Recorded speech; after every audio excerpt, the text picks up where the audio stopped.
L'Europe de la révolution industrielle. Durant le 19e siècle, l'Europe passe d'une économie agricole et rurale à une économie industrielle et urbaine. La vie des Européens est transformée durant cette période historique que l'on nomme la révolution industrielle. Des inventions transforment la production. En 1769, James Watt perfectionne la machine à vapeur. Le charbon est l'énergie de cette machine. On remplace ainsi la force humaine par une force mécanique quasi infinie. La production augmente considérablement, car on passe de l'atelier de l'artisan à l'usine des ouvriers. En Angleterre, puis en France, en Belgique ou en Allemagne, pour produire du textile ou du fer, les usines s'installent à proximité de l'énergie, donc des mines de charbon. On surnomme ces premières régions marquées par l'industrialisation les pays noirs. Vers 1880, de nouvelles sources d'énergie, le pétrole ou l'électricité, et de nouvelles inventions permettent d'augmenter la production. L'acier remplace le fer, ce qui permet la construction des premiers gratte-ciel. La chimie multiplie les découvertes dans les colorants, les engrais, l'alimentation, les médicaments, les métaux et même dans l'art. Dès 1829, la roquette de l'anglais Stephenson transforme une machine à vapeur en une locomotive qui se déplace sur des rails. Les voyageurs et les marchandises se déplacent plus vite, plus loin et pour moins cher. Durant le siècle, l'Europe se couvre de voies ferrées. Sur les mers, la vapeur remplace la voile. En 1880, apparaissent les tramways électriques. Puis, 10 ans plus tard, à Londres, on construit le premier métro. Au début du XXe siècle, le moteur à explosion, qui utilise le pétrole comme énergie, et le travail à la chaîne permettent la construction d'une automobile au prix accessible. La Ford T est vendue à 15 millions d'exemplaires. La construction d'usines ou de voies ferrées nécessite un capital financier très important. La vente d'actions de l'entreprise en bourse est une source d'investissement et donc d'enrichissement. Le capitalisme est le système de production qui repose sur des entreprises privées qui cherchent à obtenir le plus grand profit possible. Une société transformée. La population européenne double en un siècle. Les progrès dans l'hygiène, dans l'alimentation et dans le domaine médical expliquent cette croissance spectaculaire. Plus la population augmente, plus le nombre de consommateurs augmente et plus la production doit être augmentée. La révolution industrielle transforme les campagnes. La mécanisation et les engrais font augmenter la production agricole et font diminuer le besoin en main-d'œuvre. Les populations rurales, à la recherche de nouveau travail, partent vers les villes. C'est l'exode rural. Les nouveaux urbains, des ouvriers, s'installent à proximité des usines dans les faubourgs. Les centres-villes sont modernisés, notamment avec les travaux d'Haussmann à Paris. Les grandes avenues sont éclairées par l'électricité et sont desservies par les transports en commun. L'industrialisation transforme les rapports entre les individus. La grande bourgeoisie des patrons et des banquiers s'est enrichie considérablement. Elle possède les usines et les capitaux. C'est le principe de la propriété privée.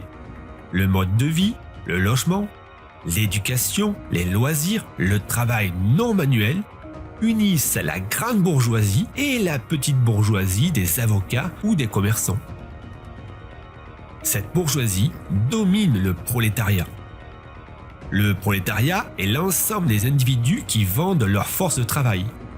Les ouvriers, leurs femmes et leurs enfants vivent misérablement dans des logements insalubres dans les faubourgs. Ils sont mal payés et ils sont soumis à des conditions de travail très difficiles. Sans protection sociale, ils travaillent jusqu'à 12 heures par jour. Une transformation des crises. La révolution industrielle repose sur l'équilibre entre la consommation et la production. Sans nouveaux consommateurs ou sans nouvelle invention, il y a un risque de surproduction. Les entreprises vendent moins, elles baissent leurs prix pour lutter contre la concurrence. Les salaires baissent, le chômage augmente, la consommation diminue. C'est une crise économique. Cette crise peut entraîner des conséquences politiques. En 1848, en France, après 2 ans de crise économique, bourgeois et ouvriers s'unissent pour renverser le roi Louis-Philippe. Ils instaurent la Seconde République. Des ateliers nationaux fournissent un travail et un salaire à tous les chômeurs. La bourgeoisie met fin à ce système jugé trop coûteux et elle ordonne de tirer sur les ouvriers qui se révoltent. En 1848, toute l'Europe est marquée par le printemps des peuples. En Allemagne ou en Italie, le sentiment national se développe. Mais toutes les révolutions échouent, car les peuples sont divisés.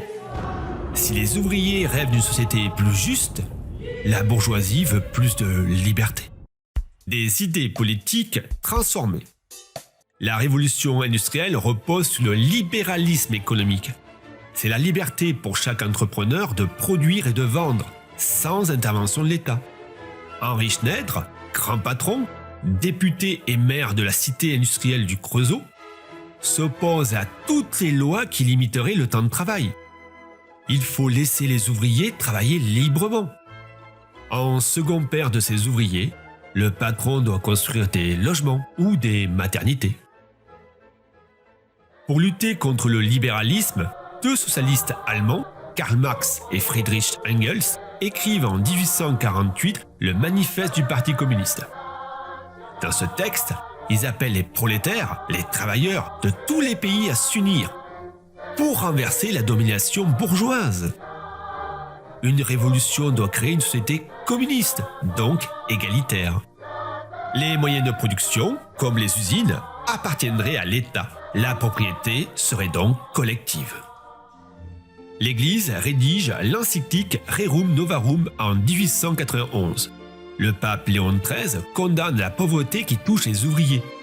Il dénonce les excès du libéralisme et le danger du socialisme.